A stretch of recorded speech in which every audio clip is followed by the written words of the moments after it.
दूर पहाड़ी जंगल में एक मानो चिड़िया रहती थी।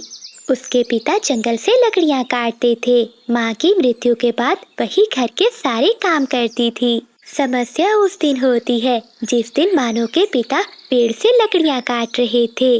पाँव फिसलने पर वो नीचे गिर जाते हैं और अपाहिज हो जाते हैं। बेटी, एक बार फिर से सोच ले, घना जंगल है और तू अकेली। पिताजी, अकेली हूँ तो फिर क्या हुआ? बेटी, जंगल में बहुत चोर पक्षी फिरते हैं। अगर ये सब सोचने लगेंगे तो हमें भोजन कहाँ से मिलेगा? मैं जंगल से लकड़ियाँ चुन कर लाऊंगी, उन्हें बेचकर मैं राशन लेकर आऊंगी। आप बस इन सब की चिंता मत कीजिए और अपना ध्यान रखिए। मानो चिड़िया जंगल से लकड़ियाँ चुनती है और वो जंगल के बाजार में जाकर उन्हें बेचती है। कभी वो लकड़ियाँ बिकती हैं तो कभी नहीं। शाम को मानो चिड़िया तोते वैद को लेकर अपने घर आती है। तोता वैद चिड़िया के पिता को देखता है और उसे बताता है, मानो तुम्हारे पिता बिल्कुल ठीक हो जाएंगे, लेकिन उसके लिए तुम्हें अपने पिता को विदेश के जंगल में लेकर जाना होगा। इनका इलाज बस वहीं हो सकता है। ये सुनकर मानो चिड़िया उदास हो जाती है। फिर तोता वैद वहाँ से चला जाता है। अच्छा पिताजी, अगर हमारे पास ढेर सारे पैसे होते तो बेटी, तुम क्या करती? मैं आपको विदेश के जंगल लेकर जाती और आपका इलाज करवाती। मेरी ना समझ बेटी, इस टूटी हुई झोंपड़ी में रहते हुए भी कितना बड़ा सपना देख रही है। अगली सुबह हो जाती है। पिताजी, मैं जंगल से लकड़ियाँ लेने जा रही हूँ, आप अपना ध्यान रखिएगा। ऐसा कहते हुए मानो चिड़िया चली जाती है और वो जंगल में लकड़ियाँ इकट्ठी कर रही थी। वो अचानक देखती है कि दूर एक गुफा से कौवे और उल्लू वहाँ से उड़ रहे थे। ये देखते ही मानो चिड़िया चौंक जाती है। उन पक्षियों के जाते ही मानो चिड़िया चुपके से गुफा के पास आती है। अरे, ये कैसे हुआ? गुफा का मुंह तो बंद है, तो फिर वो कौवे और उल्लू पक्षी इस गुफा से बाहर कैसे निकले? हाँ, जरूर कोई न कोई बात तो जरूर होगी।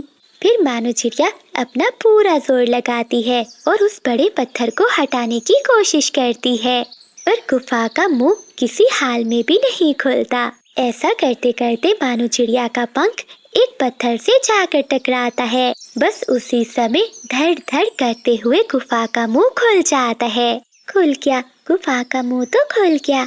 खजाना देखकर मानो चिड़िया गुफा के अंदर चली जाती है और पीछे से धड़ धड़ की आवाज से गुफा का मुंह बंद हो जाता है। अरे बाप रे, कितना सारा खजाना है! ये तो पापा से सुनी हुई चोरों की कहानियों वाली गुफा लग रही है। लगता है ये कौवों और उल्लुओं का चोरी किया हुआ खजाना है। मुझे यहाँ से भागना होगा। मानो चिड़िया जब वापस जाने लगती है तो दरवाजा बंद था। वो अपना पूरा जोर लगाती है, लेकिन गुफा का मुंह नहीं खुलता। ये क्या, ये खुल क्यों नहीं रहा? जरूर यहाँ पर भी बाहर जाने के लिए कोई बटन होगा या फिर कोई मंत्र होगा। अब क्या होगा? पिताजी तो मेरी राह देख रहे होंगे।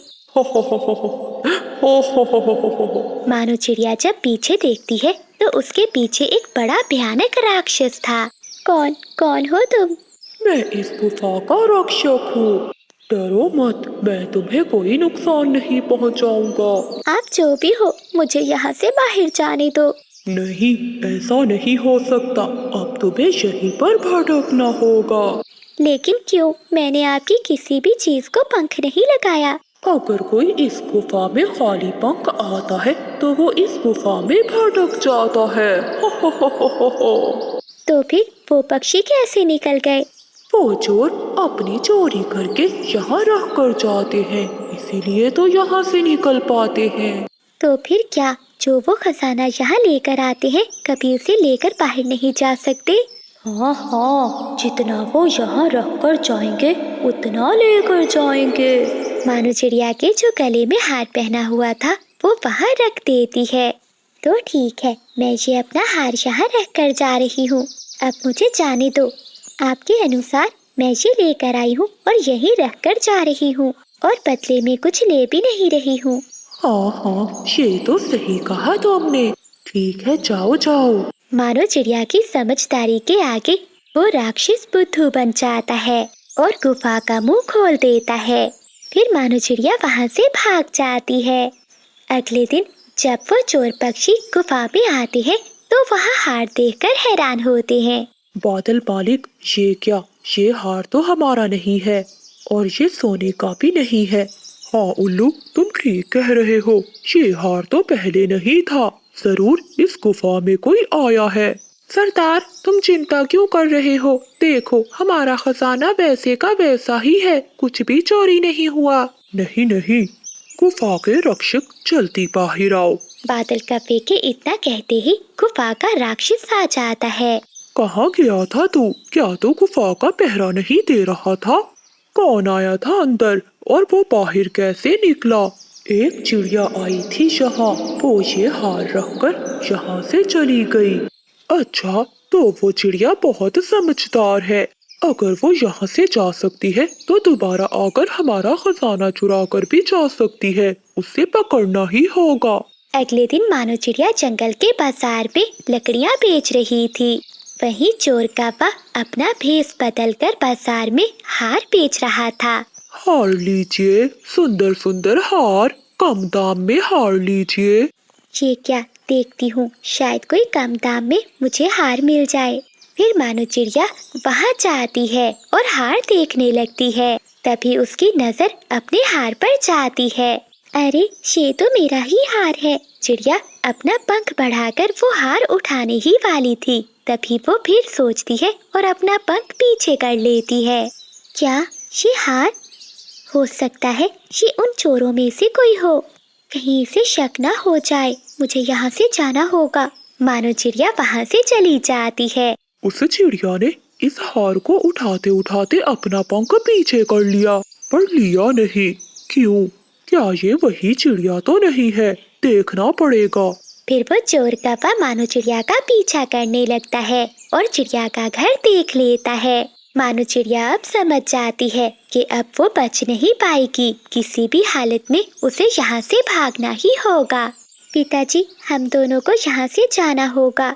जाना होगा? बेटी क्यों? कहाँ जाना होगा? ये मैं नहीं जानती पिताजी, लेकिन हमें जाना ही होगा। हम यहाँ और नहीं रह सकते। यहाँ हमारे लिए बहुत खतरा है। आप ज्यादा ना सोचिए, मैं कोई ना कोई इंतजाम कर लूंगी। मानो चिड़िया अपने पिता को भोजन खिलाती है और फिर जंगल की ओर निकल जाती। बिजली कभी अपने घर में आलू मटर वाले चावल बना रही थी। बबली कबूतरी बिजली कभी की पड़ोसन थी। बबली कबूतरी का बेटा अपनी माँ से कहता है, मम्मा, बिजली आंटी अपने घर में आलू मटर वाले चावल बना रही हैं। मेरा भी बहुत दिल चाह रहा है खाने को। जाइए, आप आंटी से मुझे आलू मटर वाले चावल ला दीजिए। अरे बबलू बेटा, आपको किसने बताया? मम्मा, मुझे जुगनू ने बताया है।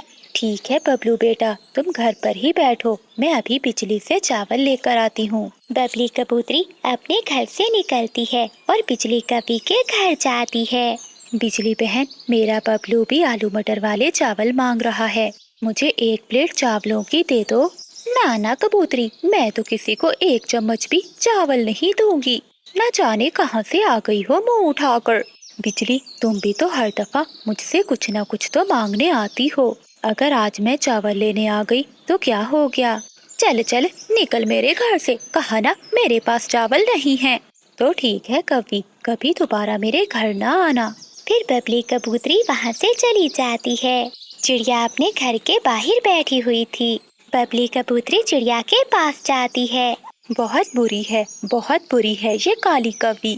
क्या हुआ बबली बहन, आप इतने गुस्से में क्यों हैं? वो काली कवि हर समय मुझसे कुछ ना कुछ लेने आ जाती है। आज मेरे बबलू का मन कर रहा था चावल खाने को। जब मैं उससे लेने गई तो उसने मुझे वहाँ से निकाल दिया। बबली बहन, आपको तो पता है उस कवि का, वो किसी को कुछ नहीं देती। आलू मटर वाले चावल की खुशबू तो फैली हुई है। मेरी मीना भी जिद कर रही थी, इसलिए मैं भी आलू मटर वाले चावल बना रही हूँ। आप बबलू को लेकर यहाँ ही आ जाएं, हम सब मिलकर आलू मटर वाले चावल खाएंगे।